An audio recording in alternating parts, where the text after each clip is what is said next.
Muraho mwese ndabasuje cyane abakunzi ba Eugenie Family.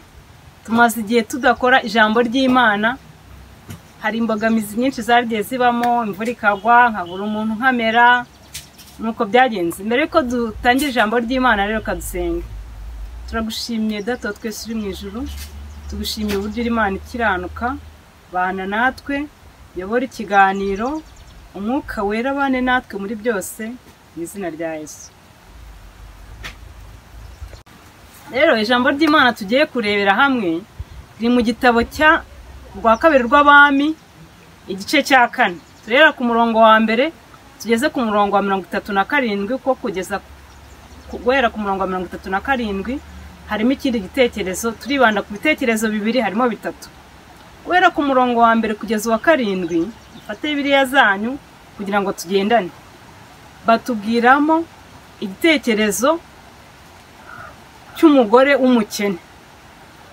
Yaragiye asanga Elisa aramubwira ati umugaragu wawe ari umugabo wanjye kiriho, yubahaga Imana akanayikorera, none umwishyuza araje ari gushaka yuko abana banjye bombi abatwara akabagira abagaragu, akabagira inkorera gahato. Elisa aramubwira ati ufite iki? Undi nawe aramusubiza ati muja wawe ntacyo mfite, aturetse uturanguzwa tutuvuta dukeya mfite kugira ngo nk'abana banjye. Aramubwira ati genda utire abaturanyi ibintu birimo ubusa, ariko ntutire bikeya. Nurabangiza kubizana ujye mu nzu n'abana bawe mwikingirane musukemo ayo mavuta. Umugore aragenda n'abana batira ibintu byinshi cyane birimo ubusa, barabizana babishyiraho ngaho basukamwa amavuta, icyuzuye bashyira ku ruhande, icyuzuye bashyira ku ruhande. Aragenda abwira uwo muntu w'Imana yarakira aho ngaho, nimusoma Bibiliya murumva ko yarari hanze. Aragenda aramubwira ati ibintu byose byuzuye. Aramubwira ati niba byuzuye rero nta gisigaye kitarimo, genda ibyo bintu bigurishe amafaranga wishira uwo muntu, ibisigaye bibatunge n'abana bawe. Rero ahangaha hari ikintu dukuramo, ni ukuvuga ngo igihe cyose twiringiye Imana ntukavuga ngo ntacyo mfite. Twa tundi duke ufite tuzane mu murimo w'Imana, dushobora kubyara umusaruro munini, tujyane ku bandi bagenzi bawe. Kandi umuntu w'Imana nakubwira ati kora iki, urumva mbwa ati genda utire ibintu birimo ubusa, azana byinshi. Ura wasanga yaravuze niba yaratiye nk'amajerekani cyangwa n'ibibindi, yaratiye nk'icumi, yavuze ati kandi yo nzana nka 50. Nawe niko ushaka kubitekereza, ariko umuntu w'Imana uko yamubwiye ati usukemo, ahamagaye umwana waramubaza ati zanira ikindi nsukemo. Umwana ati byarangiye, amavuta na yarahagarara. Ni ukuvuga ngo Imana rero hari uburyo ibifite ikoresha ku buryo ibintu byayo bigenda ku murongo. Ni umuntu w'Imana akubwiye ati kora iki ngiki ukagikora, Imana ikagiheramo umugisha.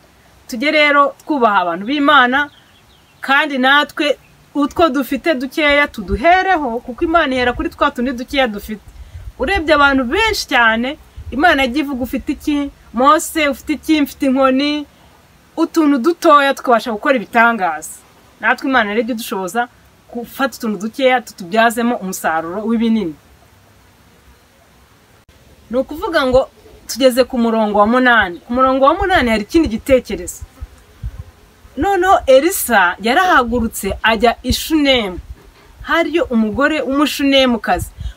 Uwo mushunemukazi yaramwinginze, aramubwira ati ngwino ufungure. Elisa araza agiwe arafungura, ndetse ikindi gihe cyose Elisa yahanyuraga yinjiraga muri urwo rugo agafungura. Uwo mugore abwira umugabo we, aramubwira ati uyu muntu ko ari mu mwuka w'Imana, ko ari umukozi w'Imana, ndetse tukamwubakira icyumba hejuru kirimo ameza n'intebe n'igitereko kitabaza, akajya akaruhukira ngaho. Uko Elisa yahanyuraga buri gihe yarazaga akajya muri icyo cyumba cye akaharuhukira agafungura. Noneho abwira umugaragu we Gihazi, aramubwira ati hamagara umushunemukazi aze hano. Arahaza, amaze kumugera imbere Elisa aramubaza ati se urashaka nkumenyekanishe ku mwami cyangwa ku ngabo? undi aramuhakanira avuga ati oya, ati jyewe ndi uwo mu bacu. Arongera aragenda. Gehazi aramubaza ati se uyu muntu tumugire dute? Gehazi aramubwira ati ariko nubwo uyu wumugira neza duhora tuza, nta mwana w'umuhungu agira kandi umugabo warashaje. Elisa aramubwira ati mungarurire hano. Aramugarura. Aramubwira ati rero umwaka utaha nk'iki gihe uzaba uteruye umwana w'umuhungu. Ngo araseka aravuga ati rwose umuja wawe ntubeshye umuja wawe, nyine yumva ko ari ibintu bidashoboka. Ariko aragenda umwaka utaha nk'icyo gihe abyara umwana w'umuhungu. Uwo mwana w'umuhungu rero aza kujya kureba se ataka cyane avuga ati umutwe. Noneho ise abwira umugaragu we ati muterure umushyire nyina. Amushyira nyina, amurambika ku bibero bye, ariko bigeze nimugoroba umwana arapfa.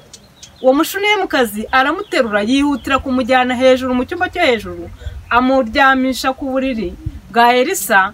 Asaba umugabo we aramubwira ati mu mugaragu azane n'amatandiko ku ndogobe, hanyuma tujye kureba umuntu w'Imana, mumpe uruhushya tujye kumureba. Aramubwira ati se ugiye kumureba? Amusaba kugira ngo bazane indogobe n'amatandiko bahite bajya kureba umuntu w'Imana. Akomeza amubwira ati se ko atari ku isabato, akaba atari no mu mboneko z'ukwezi, ni amahoro? Undi namubwira ati ni amahoro. Ntiyamubwira ko umwana yapfuye. Abwira umugaragu ati ihute cyane, ntugende gake, reka nimbikubwira. Umuntu w'Imana amubonye aturuka kure abwira Gehazi ati genda ujye gusanga n'uwo muntu afite ikibazo kandi Imana ntabwo yabikimpishuriye, afite agahinda. Araza amwikubita imbere, ajya gufata ibirenge bye. Gehazi ashaka kujya kumwigizayo, amubwira ati mwihorere, afite agahinda. Nawe aramubwira ati umugaragu wawe, umuja wawe, ntabwo nigeze ngusaba umwana, none ni wowe wamunsabiye, none umwana yapfuye. Ariko ubwo yari akimara kumva ibyo ngibyo yahise abwira Gehazi ati fata inkoni yanjye ugende urambike ku maso y'umwana arakira. Gehazi nawe ngo abanyuraho arihuta cyane. Mama nawe umushineymukazi nawe aravuga ati nturahiye Imana yo mu ijuru ntabwo nagusiga. Elisa arahaguruka ajyana umushineymukazi. Gehazi yagiye aragenda mu cyumba cyo hejuru, arinjira ashyira inkoni ku maso y'umwana. Umwana wapi? Aragaruka aravuga ati nabikoze ariko byanze. Elisa aragenda, agezeyo abasiga hanze Gehazi n'umushineymukazi. Arinjira ajya mu nzu hejuru ngo arambarara ku mwana, amaso ku maso, umunwa ku munwa, amaboko ku maboko. Hanyuma amaze kumwubararaho hose arasenga cyane. Amaze gusenga ngo arongera yizengurutse aho muri iyo nzu, akomeza yizereramo, akomeza azerera muri iyo nzu. Arongera aragaruka abikora nk'uko yakoze, umwana aritsamura. Amaze kwitsamura ahamagara Gehazi aramubwira ati bwira mama w'umwana azaterura umwana we. Imana ni igitangaza. Ni ukuvuga ngo rero Elisa yari afite umwuka w'Imana kandi yubaha Imana. Gehazi rero impamvu atabashije gushyiraho inkoni ngo umwana abashe guhumuka, abashe kureba, nuko Gehazi iyo mpano ntago yariye. Gehazi ntago yubahaga Imana nkuko Elisa yubahaga, nubwo yari yajyanye inkoni ye. Imana iduhe kugira ngo rero natwe twubahe Imana yacu, ntidushaka gukoresha Imana y'abandi, nkuko Gehazi yafashe inkoni ya Elisa akajya kuyikoresha ariko bikanga. Ufite impano yawe, mfite impano yanjye, n'undi afite indi, umuntu wese ushaka gukoresha ikabasha kugira umusaruro ku murimo w'Imana. Murakoze cyane rero, Imana iduhane umugisha mu izina rya Yesu.